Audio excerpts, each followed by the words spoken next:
Now, a federal judge in Amarillo, Texas, ordered Biden to go back to the Remain in Mexico policy. The judge said the president did not have the power to dismantle that policy unilaterally by himself. Does your information say the Biden administration is obeying that order? They are not obeying it in any faithful understanding of that term. Whether or not they've crossed the line into being held in contempt of court remains to be seen. But in terms of the scope and scale of what they're doing, the gentlest term I could use would be slow walking.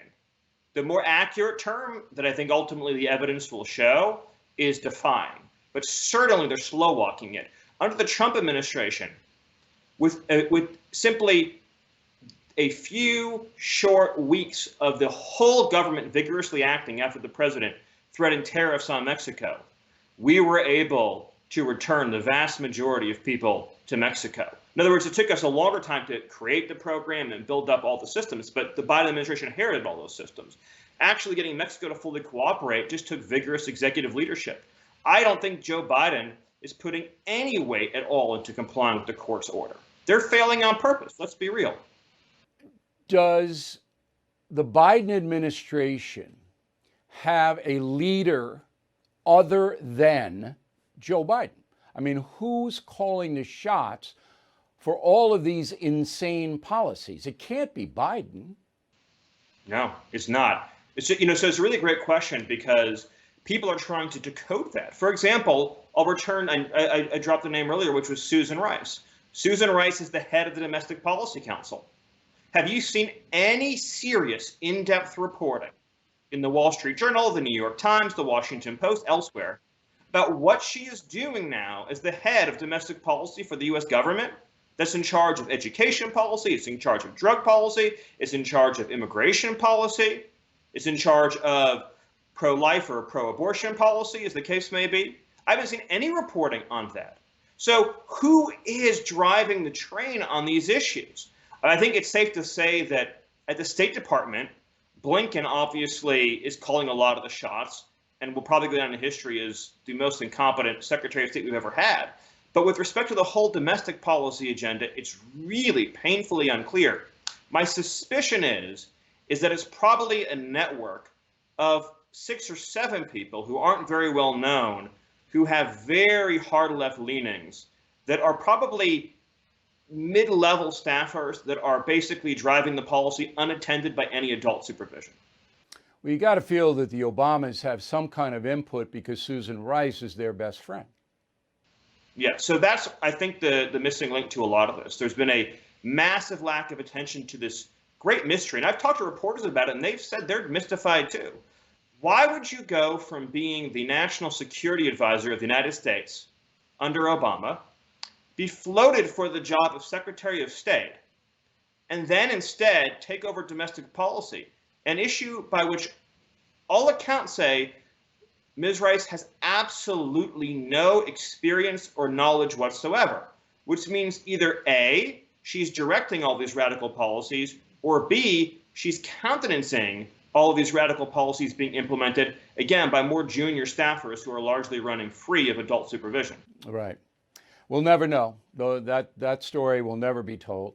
Final question.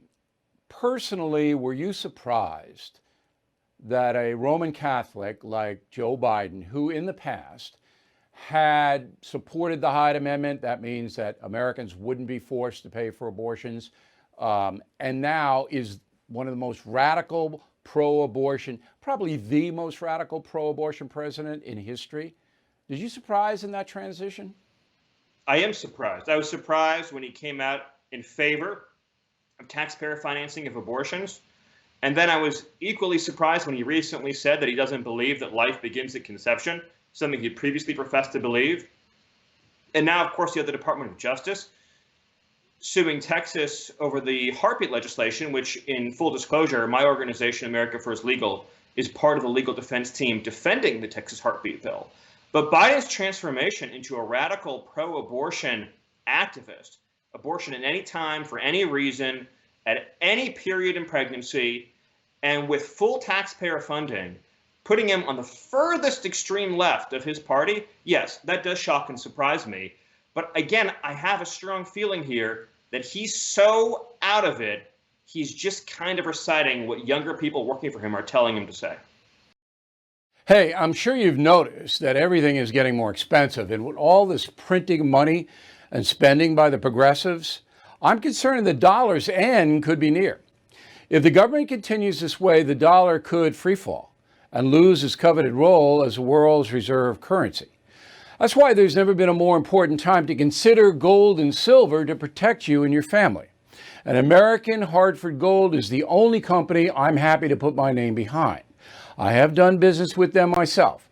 It just takes a quick phone call and they'll have physical gold and silver delivered right to your door or put inside your IRA. Plus, tell them Bill O'Reilly sent you and they'll give you up to $2,500 of free silver on your first order. So please don't wait. Call 866-501-5201, 866-501-5201, or text Bill to 65532. Again, 866-501-5201, or text Bill to 65532. Bill O'Reilly here. Thank you for watching this video, and make sure you subscribe to the First TV YouTube page. Just hit the big red subscribe button below, and you'll get clips and highlights of my program, The No Spin News, every single day. We'll see you soon.